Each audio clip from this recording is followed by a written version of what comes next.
Peace and blessings, everyone. This is Dr. Lori with Still Whole Wellness. I hope that this video finds you well and at peace. We're doing things a little different today. Normally, you guys see me just kind of by myself um, on the Zoom channel today, but I've got a very, very, very special guest with me today, and I have been. You can ask anybody. I've just been excited all week, and I couldn't wait to talk to you today. I was so glad that Oh, you were scheduled for Monday because I just during your pre-interview, I was just so excited. So we have Miss Wanda Yvette here with us today, and she is going to share with us. So let me just kind of go through this wonderful bio that you have provided us with. So, Wanda Yvette is a survivor of child sexual abuse. She's an aspiring author and a motivational speaker. Wanda has worked in the human services field for over 20 years, which I think is absolutely phenomenal. It's not an easy population to work with. Serving disengaged citizens of the Baltimore area. She now resides in southern Georgia, uh, there with her two adult children. Wanda is determined to heal from the effects of sexual assault and sexual trauma, which is what this channel is all about. She found writing during her journey of becoming her authentic self as something that was very empowering for her. Wanda is speaking her truth publicly now and shares her story and the lessons she learned while on her journey to becoming a thriver.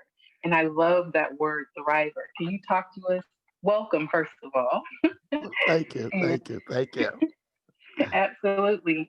Can you talk to us for just a moment, Wanda, about that word thriver? Oh, thriver. Oh, when I say thriver, I'm thinking of, and I mean for me, it's a never ending story. It's to become more than where I am right now, to Mm-hmm. continue to grow, Mm-hmm. to continue to push. Yeah. Yeah, And yeah. that's a beautiful thing because um, as a sexual assault survivor myself, continuing to push is not always easy. No, it's not. No, it is not. It is not. So, if you will, Wanda, if you would share with our viewers, share a little bit about your story and how all of this wonderfulness from your bio came to be. Okay. Um, Not to go into graphic details, of course, but the ancestral abuse started at the age of 5. It was a very exciting summer. You know, I was turning 5 that year. I knew and come September, I was going to be a big girl because I was going to get to go to kindergarten, an all day school thing. So, that was huge. Mm-hmm. And the summers, we always would go to down south, traditionally Virginia. But this year, I was told that we were going to go to my mother's second cousin's house. And there was the promise of a house full of little girls my age. And I was just so excited. Late 60s. So, of course, we did the Greyhound bus, you know, Okay. the brown chicken, the picnic basket with the chicken and potato salad and it Mm-hmm. all, the whole Yes. 9 yards. So we're driving to North Carolina, and in my excitement when we get off the bus, I see a greenish blue pickup truck. So I knew what that meant because some of my mother's friends had pickup trucks. I knew that meant we were going to be riding on the back of the truck, which is Mm-hmm. also was something fun to do as a child. Mm-hmm. Uh, Little did I know, though, that that same truck, that just the sight of it brought me so much joy. Just 2 days later, it would change my life forever. Mm. And it was an adult cousin, my mother's second cousin's husband. Okay. Uh, yeah. And, he did inappropriate things. And of course, back then, we were taught you never let anyone touch you in your private parts. Hmm. You don't play with your private parts. But no one ever told us what to do if we were touched. Hmm. And, our bodies is designed for touch, to react to touch. Right. So my body doesn't know that, okay, I'm 5 years old. Right. But it reacted the way a female's body will react when being Hmm. aroused. So, of course, that brought on guilt and shame. Fast forward to the healing process. Well, no, I guess before I jump into the healing process, um, as a teenager, because of that experience, I was very promiscuous, a very angry teenager. I had told no one.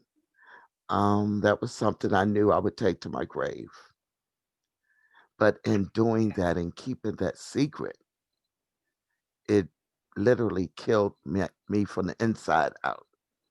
Hmm. It took away Well, who I was created to be. You yeah, know. and I we kind of touched on that in during the pre-interview, and I thought that that was really uh, very profound, the connection that you made to that, because I think we spoke about how we talk so much about when in terms of sexual assault, how the statistics is what I'm trying Mhm. to say, the statistics that kind of go hand in hand with suicidality, and but you talked about the spiritual death that Yes. kind of took place in that time as a result of. Can you speak to that and share that with the viewers It's trying to get the correct words here. a From little a bit? Take your spiritual time. stance, I just felt that, after the first, after the second, by the time I became a teenager, I just felt that, okay, this is why I was created. I wasn't Hmm. angry with God. I just Hmm. thought, okay, this is my purpose. He makes everyone for a purpose, and it had beat me down to just that. So therefore, I made it very easy. I placed myself in situations where I knew 9 times out of 10, the outcome was going to be I would be assaulted. Hmm. So, of course, then I became that martyr. Okay. Better me because I know that pain Hmm. than another And so this woman. and so this happened several times then Yes. throughout your development. So the first was at 5, and then Yes. just kind of carried Uh, on.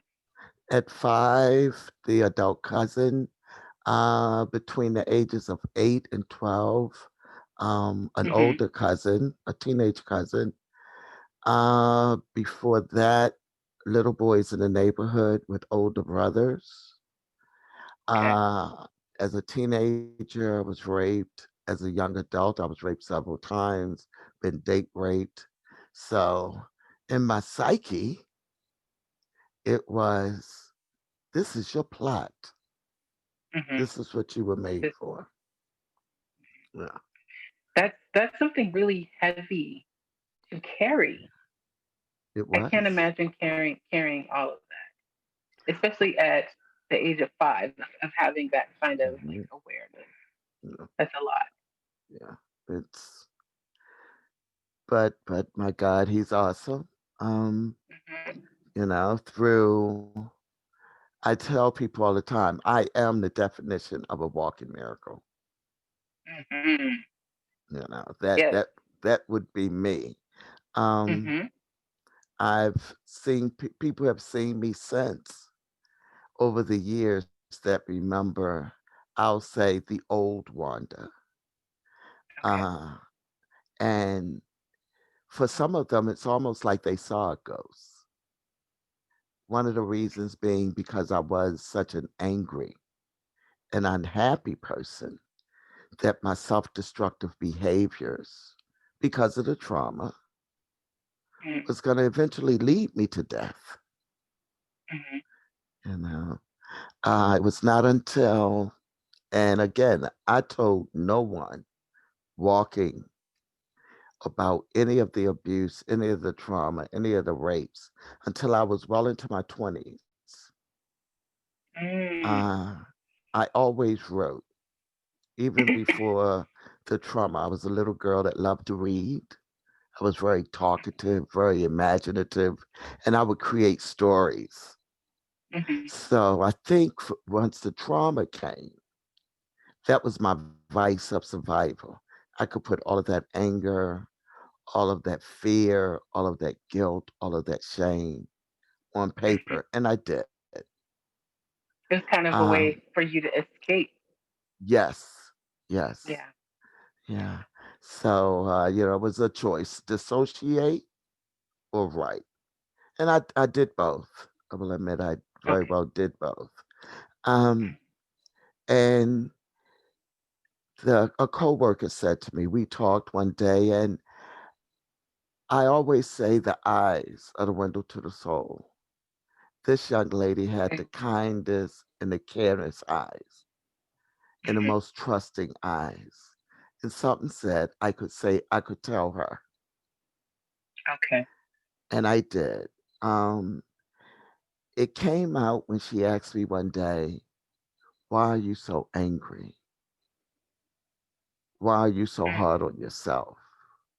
I see you Mm-hmm. take care of everybody else, Mm-hmm. but you're so hard on you. And the only answer I had for was because I'm bad. I'm not a nice Mm-hmm. person. And that came from childhood, everyone telling me I was mean, evil, and nasty. I was bad, you know. Hmm. Um, And isn't it interesting how we kind of take on that persona, um, yes, and it's interesting to me because our stories are very much similar in that respect. I myself was very much a fighter. I tell people all the time, probably the worst thing that could have ever happened was for me to realize and discover that I knew how to fight. yeah, Because once I discovered that I knew how to fight, oh, I fought. um, but it's interesting to me because people are just seeing that, but they don't, unless they're trained, they don't really take into consideration why they're seeing what they're seeing and what is behind what they're seeing. And so I think it's amazing that she took the time and was yes, in tune enough and present enough to ask that question in that space and at that yes, time to be yes, able to let you, because that's really when the floodgates just kind of open. yes, Am I right? indeed, Hmm. yes. More like a Yeah. tsunami came through, and it's interesting you should say that, because I mean, just culturally, no one asks why. Hmm. In the era that I grew up in the 60s, I don't believe that the educational professionals were trained for what happens with the developmental stages. What Yes. happens when some stages are missed, when they're skewed. Mm. And that's what happens with trauma, with abuse, some stages, So all of that comes into play. Uh, Absolutely. I think it's and much like I think it's much like substance abuse, where yes. it's said that with substance abuse, whatever age you are when you begin to abuse those substances, Hmm. that emotional development and sometimes even intellectual development just kind of comes to a screeching halt. Yes, I believe the same to be true when it comes it to is. sexual trauma. Yes. You know, you're just kind of stagnant, and it Hmm. takes a while. It takes a Hmm. while until you are in the stage of the healing. Where you're able to then kind of catch up. For the Yes. things that you missed, those Yes. very important emotional milestones that Hmm. that we all kind of have to hit. Yeah, that's juicy. That's juicy. I'm sorry. Go ahead. Continue. But what I found very interesting, Mm-hmm. I have two children, a son and a daughter. But when my Mm-hmm. daughter was 15, about 14, 15 years old, Mm-hmm. up until that point, we had an amazing relationship. Mm-hmm. Turned 15, and I lost my mind Mm. because 15 was the age that I started rebelling against the sexual abuse that was happening in my life. So I So it was did almost great. like your daughter was kind of mirroring for Exactly. you. Right. Ooh. Although that behavior was not there from her, Uh but huh. Uh huh. I attributed it to the developmental stages. Mm-hmm. Up until 15, I mean, I grew up in a two-family home. All of the abuse was outside of the home. You Okay. know, my home was a safe haven. Okay. But being abused at an early age, Mm-hmm. it and not being able to tell anyone, although I knew my home was a safe haven, the behavior, my negative behaviors, was carried out in the home. So then I was Wait, the I'm sorry. troubled child. Repeat that again because it kind of was distorted. I want to make sure we heard I everything. said my negative behaviors, the showing all out in Ah. school, the fighting in the Mm-hmm. neighborhood, all of Okay. that. And the one thing that I always remember my mom asking, and even other adults, when we do something wrong, aren't you ashamed of yourself? Now Mm. think about that question to someone that's been sexually abused, that's Mm. already feeling shame, but's never told anyone. Aren't you Mm-hmm. ashamed of yourself?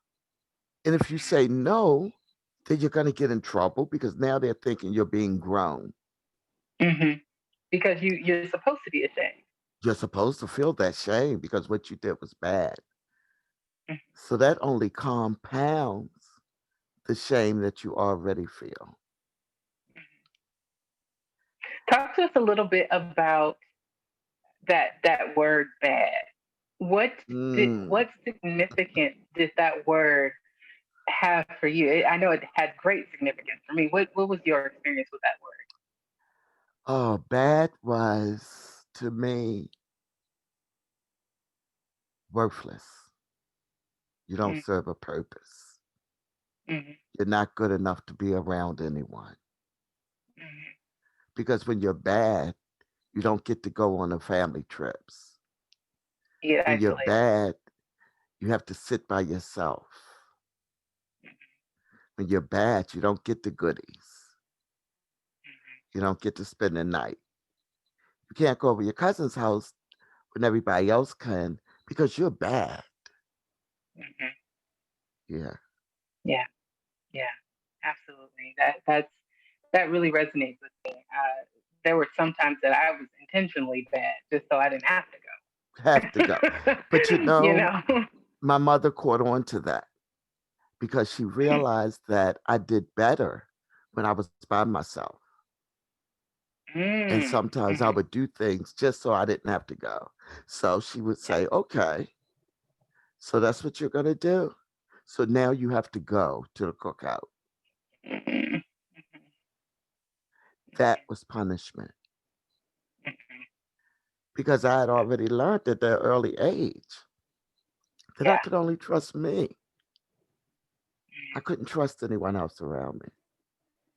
Did you have even trust issues even with your parents, even though home was the safe haven? Was there still some trust issues there? Um, I think underlined, I had abandonment issues, although I was blessed. I was more than blessed to have a awesome, a fabulous bonus dad. I love the Um, way you phrase that. That's great. I I knew who my biological father was. Okay. Uh, had very little interaction with him, and it Mhm. wasn't until I was an adult that I realized that I had abandonment issues about that. That I even had issues about it. You know, I was like, the donor issues, Mhm. issues with that. But then I realized, yeah, you know, There was something uh, there. it was something there. Why wasn't I good enough? Mm, mhm. You know. Now compound that with the sexual abuse. Right. Your father didn't want you, Hmm. so what makes you think any other man is gonna want you? So you Right. must be here for this purpose. And Yeah, that meaning that that's all that you're good for. exactly. So, Very but easy, simple deduction there. hmm Yeah. Yeah. Very easy, simple uh, deduction. but the healing journey has been amazing. Hmm. It's been a roller coaster ride. It's been a hurricane. Been a tornado. Hmm. Um, it's been light at the end of the tunnel. Hmm. It's been murky waters Hmm. and all of the above, sometimes all at the same time, but well worth it. So I want to make sure that we're not missing any Mhm. meat to the story. Um, I want you to take us back to when the abuse came to light, when you made that very brave decision to start putting a voice behind what happened to you. And you told me a story before about the interaction that you had with your mom and how that conversation Yes. went. Would you mind sharing that with us? Okay. Um, as I said, I was well into my 20s the first time I mentioned it to anyone, and that was a coworker, but no Hmm. one in my family. And even to this day, with the exception of my children and two nieces, no one else in my family knows. With the exception of your children and whom else? Two nieces. I have two Two nieces that I've nieces. shared. Okay. Yes. Okay. But Okay. my mother, she had moved to North Carolina, and she came back to Baltimore for a visit. And we had a heated mother and daughter argument. There's no other word to Okay. say what it was. It was an argument. And I don't really recall what it was that she said that my response was, but you didn't protect me then either, or something to that degree. And her response to it was, if I had have known then what I've known now, I would not have finished raising y'all. And I knew what she meant by And that. I knew she meant she would have been in jail. And I know that without a doubt. That was part of not telling as a child. Um, because my okay. mother was very protective of us. It wasn't a thing of, okay, I'm just going to drop them off during the summer so I can have this lovely life. It Hmm. was at that time, it was five of us, me being the youngest. And my mother was a single mother at that time and she had to work. Right. Yeah. So, what better way? I grew up in Baltimore City, the inner city, mid 60s. It was rough. We grew up in the hood. Hmm. So, Safe Haven, her first cousin, they grew up as sisters. So I'll Okay. send her there. She's safe. Hmm. It's country. She'll get to run around. It's family land. It's all Little did good. she know. Exactly. So I had no doubt in my mind that had I said anything, that would have been the outcome. My mother would have been in jail, and then no Hmm. telling where we would have ended up at. Did mom ever express to you any feelings of guilt or shame that she carried um, as a result of your assault? I and I'll take responsibility for that. I never engaged it in any other conversation. Gotcha. Okay, so it was just that one That one conversation where you time, allowed it to be out of known, and that was heated, that. yes, out of heated anger, it was stated. Now I do believe that she read part of my thesis. Okay. or some papers when I was in grad school where I Okay. discussed it. And she never brought it up, so I never brought it up, you Okay. know.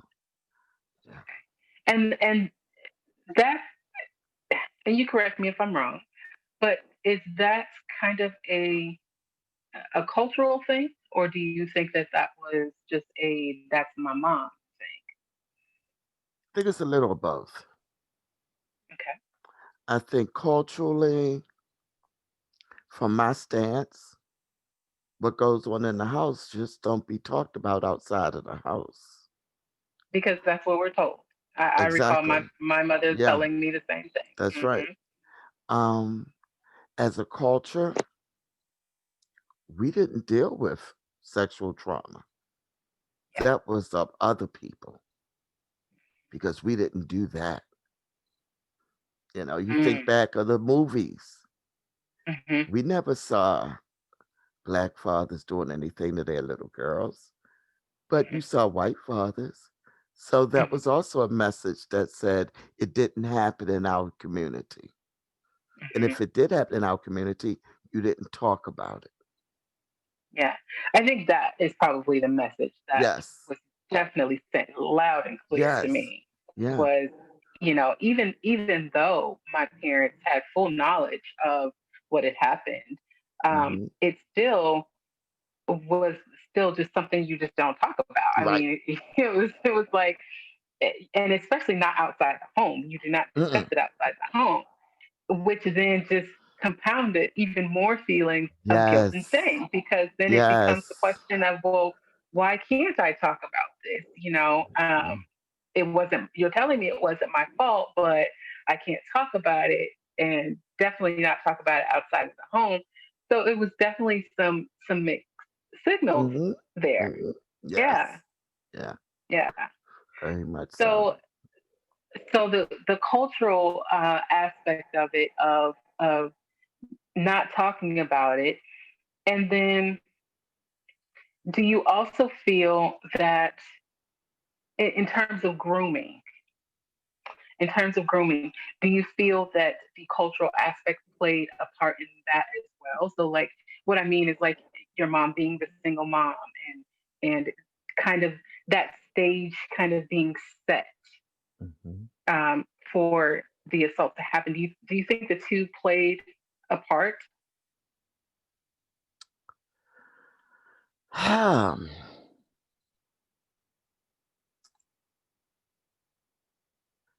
Given the dynamics of who he was, yes. And he was Hmm. just a pedophile because later, as an adult, I've discovered that he abused his own children. You Mm, know, okay. so it was just okay. Here's another one for me to touch, Okay. Hmm. and he had 5 girls and 2 boys. Okay. So, And thinking back, do you are you able to kind of pick up? Well, this happened like really quickly though, because you were there for just a couple of days, but no, I and was then all there of a that sudden, whole. Well, yeah, I was there that we got there. I'd say that Friday, but it very well could have been a Tuesday or Thursday. I just hmm, know that that weekend, that Sunday, was when my mother was leaving, and the initial okay, assault happened that Saturday night before she left. I see. And I Before she stayed the left. entire right. I stayed the entire summer. Hmm. Yeah. So, I guess my question is, like, I'm trying to figure out if there was even any time for any grooming of any sorts, or did it just kind of just? Well, it was. I don't think there was any timing. That's what I'm saying. I Hmm. think he was just a pedophile. He took advantage of a very talkative, inquisitive little Hmm. girl that was just crazy over her family. I mean, I Hmm. had uncles in Baltimore, my Hmm. mother's brothers. When I saw them, I jumped on them and climbed on their backs, and, Hmm. they hugged me, and they were good. They were safe. I had fun with them. They would get on the Hmm. floor and tickle me, and nothing ever happened. Mhm. So, and I'm 5 years old. Actually, I turned five that summer. I was 4 years Okay. old. Okay. Um, and I, you know, was going to get the treat because I get to go to the store with him because I was his special friend, and Mhm. then we're in the deep parts of North Carolina where it's going to Mhm. take you 20, 30 minutes to get to the store, To the store. Right. Right. you know, Right. and, 20, 30 minutes to get back. And you're talking Mhm. about a road with no lights at all. You I can only imagine just how just scary yes. that had to be, and just the level of vulnerability. I mean, just 4 years old, 5 years old, and just as you say Hmm. these words and kind of paint this picture for us, it's just like, whoa, that's a lot for such a little Yeah. young lady uh, Yeah. to deal with. And so, in terms of dealing, um, I'm wondering uh, if at all, was there any mental health issues that came as a result of all of this? You spoke a minute ago about the Yes. guilt and the shame. Yeah. How Yes. did that play? The mental health played out tremendously, but not was not diagnosed until 7 years ago. Wow. So Okay. yeah. So I grew up as a teenager that was just labeled bad, a troublemaker, violent, Mhm. um, just totally destructive. When in Mhm. actuality, it was dissociative personality disorder. It was a Okay.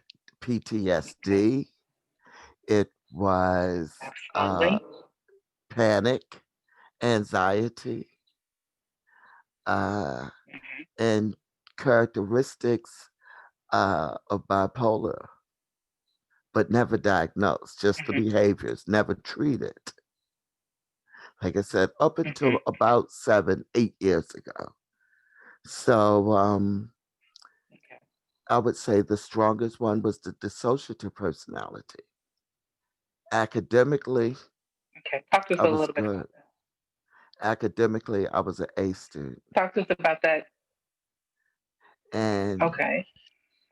I did what I needed to get done, was Mhm. that perfectionist. Uh, People could count on me to get the job done, to get it done right.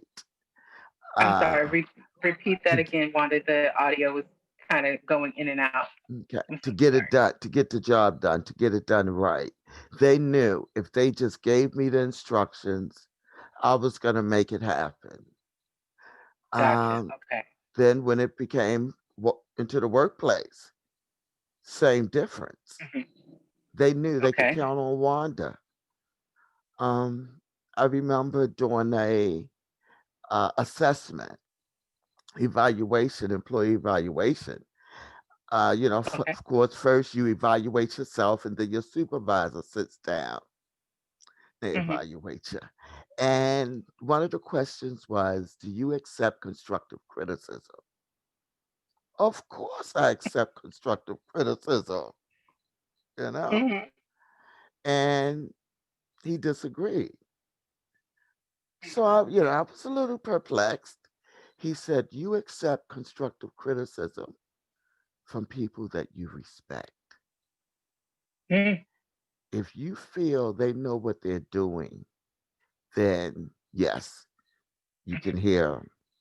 But if you don't feel that if their work ethics aren't up to your standards, then they can't tell you anything.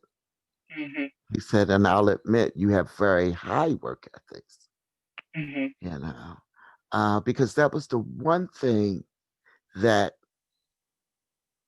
I received accolades for. I couldn't get accolades at home Mhm. because I would Mom is working. Mom, mom yeah. mom was working. When I Yeah. was supposed to be home, I wasn't. I missed Mhm. curfew. So pretty much if she had anything to say to me, it was generally punishment. Mhm. Couldn't get it in school because although I was an A student, I was also that vigilante. You had those Okay. teachers in a child's eye we thought were bullies. So I wanted to see them bully me. Mhm. Then you had the traditional bully. So, of course, I would get into fights with them when Mhm. I went to school or when I went to class. You know, Okay, so you uh, were a hit and miss student. yes, yes. Okay. Teachers would see me in the hall. Are you going to grace me with your presence today? Are we having a test today? No, then no. Wow, I love it. You Okay. know, in the streets, I had that reputation of, I was going to make things happen. They knew I was not to be played with. Mhm. Then when I started working, I started noticing a level of respect for people because of the Okay. way I would work, Mhm. because of the Mhm. job that I was doing. Mhm. I said, I like that. So Mhm. that's where I put my energy, Mhm. you know. Now, as far as family members were concerned, I was still mean, evil Yvette, Mhm. you know. Because Um, family called you yeah, Yvette, yes, and yes. and Family everyone called else knew you as Wanda. as exactly school. Wanda was my professional name, you know, Gotcha. as a child. So it was actually in the work environment where I would say I exhibited the mental illness was exhibited more, still Mhm. undiagnosed. Mhm. So that meant at a point I became a problem employee. Okay. Uh, I thought assertive, they saw aggressive. Okay. Uh, I saw no nonsense, they saw rude, Mhm. you know. Mhm. And it took some years. It was not until I got into therapy Mhm. that And I you said again that the that was light about went 7 years off. ago. Yes, 7 or 8 years ago, that the light went off of all Mhm. of the disagreements that I would have on jobs with coworkers or Mhm. subordinates or supervisors. It's like, Mhm. wow, that's why I acted that way. Or that's why I responded that way. To the point So where I've actually gotten in touch with some and had that really, conversation. Yes. And I've had the honor, because it was an honor for me to go back to them and yeah. say, this is what was going on with me. I Mhm. apologize to you. Mhm. You did not deserve that. I love that. I love that you even Yeah. thought enough to do that because Oh I mean, yeah, you I could have don't. done just like we were taught to do when we were young and just swept the problem right under the rug. Oh no. That's Would you say that that some was people. kind of part of the healing for you? I was gonna say it is. It Okay. is. That's part of my healing. Um it doesn't correct anything, Hmm. but it speaks to who I am as a person. Yeah. It speaks to that lie that I was taught that I was this Yeah. bad person, Hmm. you Hmm. know. I hear people say all the time, it's hard to apologize. No, it's not. Not if you mean Yeah. it. Yeah. It's one of the easiest things to do because it's so freeing. It is so Absolutely. free, Absolutely. so I and it also it bridges it builds relationships, Absolutely. because then that person, I mean, this was a man, a grown man, and I was ready to go toe to toe with him in the Hmm. office, you know. And years later, and I called and we talked and met for coffee. And he said to me, he said, Wanda, he said, you just don't understand. He said, I looked at you as my daughter. He said, and I was standing there that day like, this woman is ready to swing on me. Wanda was ready to show him them hands. Okay. Oh goodness you me. know, but I knew, but it was at that point that a went off for me. Like I still didn't go anywhere though, but it was like something is Hmm. going on with you, girl. Hmm. Something is going on. You need to So check yourself. talk to us about that process, Wanda. So you mentioned, or actually in your bio, we talked about how the writing, how that was a Yes, very yes, integral part of your healing journey. yes. Share with us a little bit about your writing and how that came to be. Oh, my writing. The first poem I ever wrote was A Virgin's Dream. I was about 11, 12 years old. Hmm. And I heard the little girls in school whispering about virgins. Hmm. Okay, what's a virgin? And I looked it up and it crushed me because I realized I was never a virgin. Hmm. You know, I didn't know what to do with that anger, with that pain, with that shame. Like, wow, I lost my virginity at 5 years old. Hmm. Then I had to rephrase that and say, no, it was taken. Yeah, I yeah. did You didn't not have a lose choice. it. I didn't give it to nobody. It was snatched. And Hmm. I found that writing empowered me Okay, because although I wasn't sharing it with anyone, I was getting it out on paper. If absolutely. I wanted to burn it, I could. It was mine. I owned it. Hmm. Hmm. No one could do anything with it because what I wrote was truth. Yes. And I learned early on that you can do whatever you want with it. It doesn't change Hmm. it. It's Hmm. still the truth, Hmm. you know. Um, I found that writing calmed me. It sort of leveled me out. If I was Okay. sad, if I had a loss, if I was angry, if I was confused, Hmm. I would just write, you know. And people ask me, they say, well, how do you write? Pick up a pen and start writing. Yeah, just Sometimes get it it doesn't out. make sense to me, you Hmm. know. I'll start writing and I'm looking at the first three or four sentences and I'm like, they don't make any sense, but I still keep writing. Just keep writing. Yeah, that is Yeah, a really really wonderful technique yeah, that I encourage clients. Even right now today, I encourage them to use yeah, it. Don't think about yeah. spelling, grammatical errors, no There's punctuation. nothing, Just get it out. nothing. Just get Yes, it out. Yeah. yes. And it led into me journaling. Hmm. It went from, okay, I'm just gonna write this because I'm angry. My parents made me mad. My siblings are crazy, and I'm by myself again. Because being the youngest of seven, and they were all close to the age than I was. So it was Okay. like, okay, I can't go with them.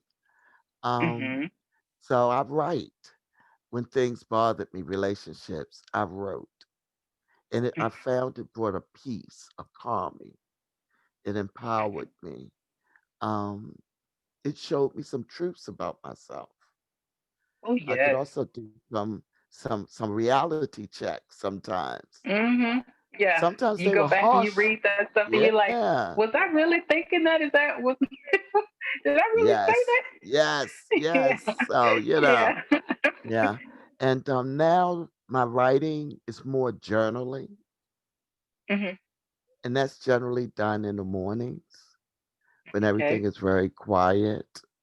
The Hmm. sun is just coming up. My fur baby is usually laying at my hip, Uh-huh. and, and I'll do my intentions, my Hmm. meditations, my gratefulness, my gratitudes, and then I'll just start writing. Sometimes I Yeah. realize I'm written out my intentions. Sometimes I Hmm. realize it's a to-do list. Hmm. Sometimes it's my thoughts, you know. It takes so many different shapes and forms. I tell you, Exactly. I, Yes. I have I have three best friends, three female best friends, I should say, and I tell them all the time. I say, if anything should ever happen to me before the three of y'all know where the journals are. Come burn them bad boys. don't let nobody don't let nobody else get their hands on those things. Get them and burn them quick. Burn them. Burn them with a quickness. Yes, Lord. So now, but your writing has taken new shape though. Yes, it From has. your It bio, has. you are an aspiring author. Tell us about the book. Oh, I'm so excited. And today it's really crazy. I received an email yesterday. I Uh am huh. working um with 13 other ladies about a year Okay. ago. Young lady Tracy Osborne um Mhm. came and asked if anyone would be interested in telling their story as a Mhm. chapter in a book. So I Beautiful. said, okay. Just a I little think, hesitation there. I think I'm ready. I think I'm. yeah, I think I'm ready. My life coach and Mhm. everyone is telling me, Wanda, you're ready. Mhm. At that point, was already a guest blogger. Mm. Wrote a couple of articles for people. I did a few interviews for podcasts, and they was like, "That's the next step," Oh yeah, you you ready? know. Yeah, you ready? You ready? So And so, I am what's of your story? I am very excited and humbled to say the title of the book is Becoming Her, Mm. and Okay. it's an anthology created by Tracy Osborne with a Mhm. collaboration of 13 other courageous women. And it's scheduled to be released on Kindle tomorrow. Are you Yeah. serious? Oh well, this Yes. is like the So timing is this very appropriate. exactly. I'm so excited. Absolutely. I'm And it can excited be for you, Wanda. Yes, it can be purchased or found on Amazon by typing in Becoming Her by Hmm. Tracy Osborne. Awesome. And my chapter is titled, I don't know the order of the chapters, Okay. but my chapter is titled Entering the Cornfield. Entering the cornfield. Yes. And what significance does the cornfield have? That's where he took me the very first time, was into the maze of a cornfield at about 11 o'clock at night in North Carolina, and I couldn't let go of his hand Because it's because a I would get cornfield. lost. We get lost in the Right. cornfield. So yeah, Right. It's a cornfield. Right. yes. So the Wow. cornfields, so it's many, but I'm very very excited about that coming out. That is very exciting. Yeah, my daughter Very exciting. informed me this morning that I can now post that my website, thelioness.layer.com, um, Awesome. is I can post that it will be launched soon. Okay. And so is that also the significance of the lioness, the beautiful lioness that we Yes. see behind you? Well, let's that comes from as think I said during our initial interview. I'm not into astrology, Okay. but I do know that I am born under the fire sign of Leo. I Okay. have 89, maybe even higher characteristics of that sign. Gotcha. So Okay. it's the Lady Leo is my handle on great Mhm. deal of social media. Mhm. Um, my public Facebook page is the Lion's Den, the Lioness Den. Okay. I'm sorry, and my The lioness website, den. Okay. my website will be the Lioness Lair. Okay. Yeah, Okay. and that's a place of refuge. You know, Mhm.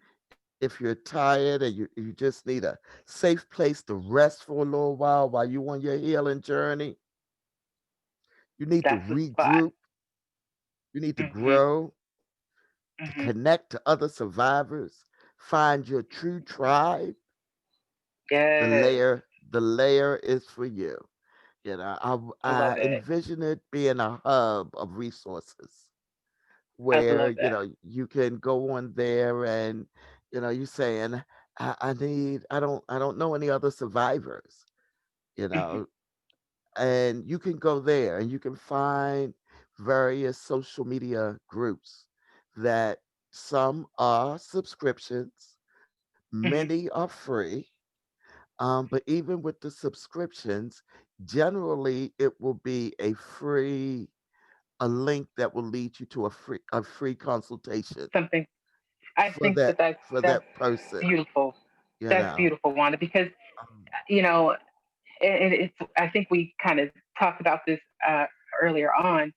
Um, the free benefits and resources, shall I say? It's necessary. It's so necessary.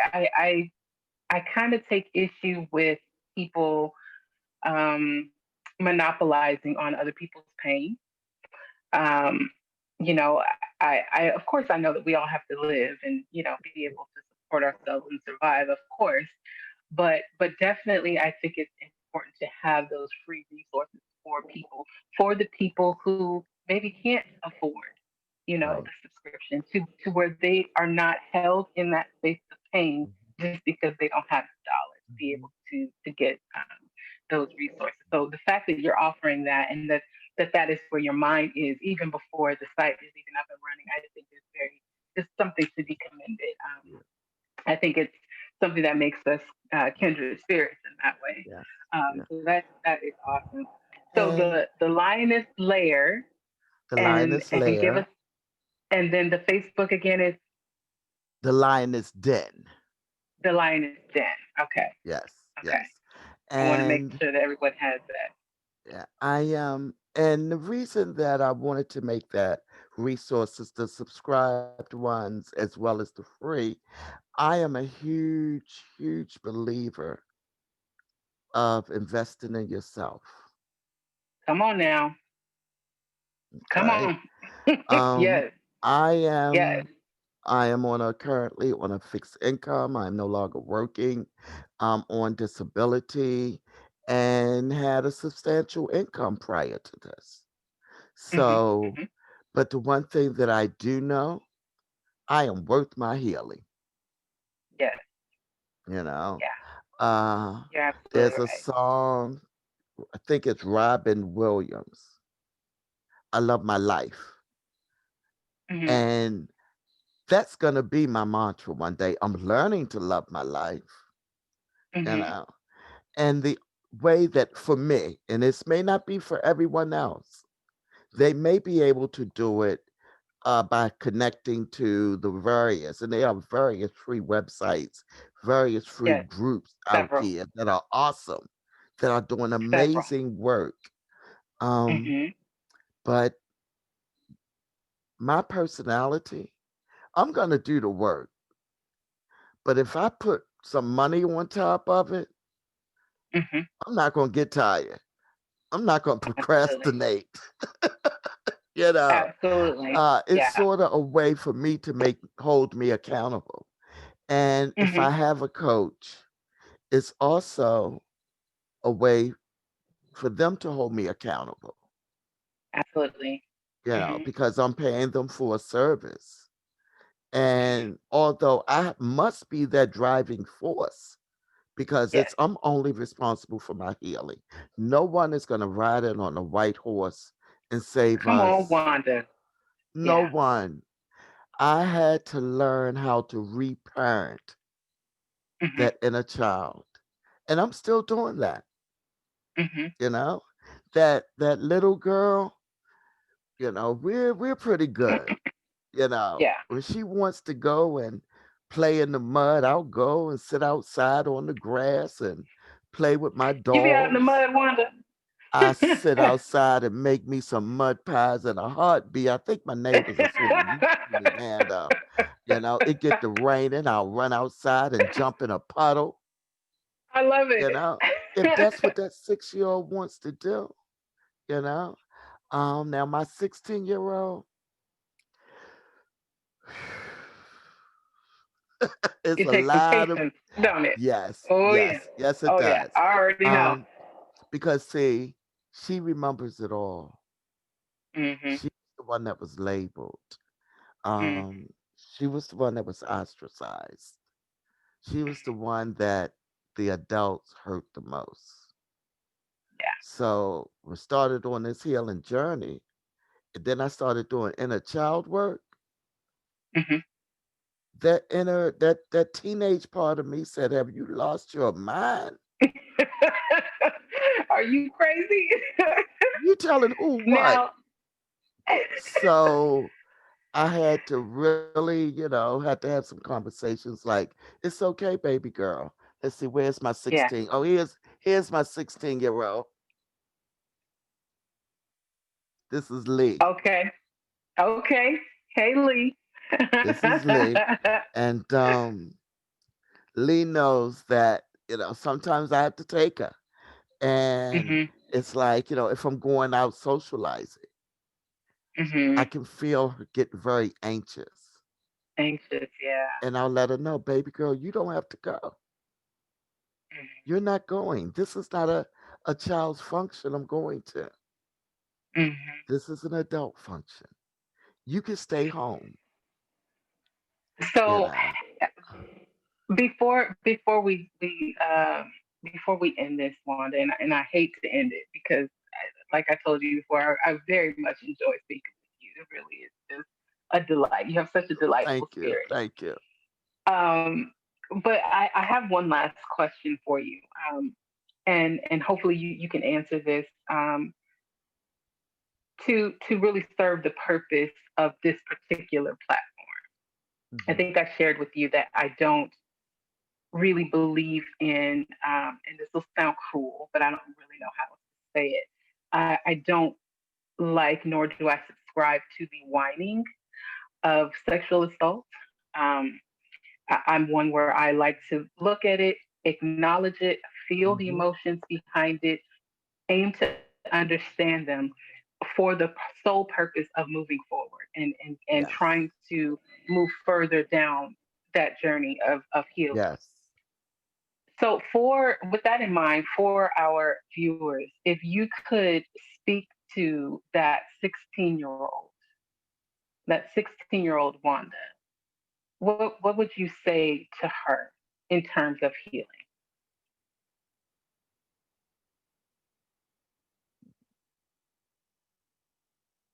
Yvette, you did nothing wrong. You made some choices that had some harsh consequences. At that time, you didn't understand why your behavior was what it was. The adults that had the responsibility of protecting you did not realize that you needed to be protected. You are worthy. You matter.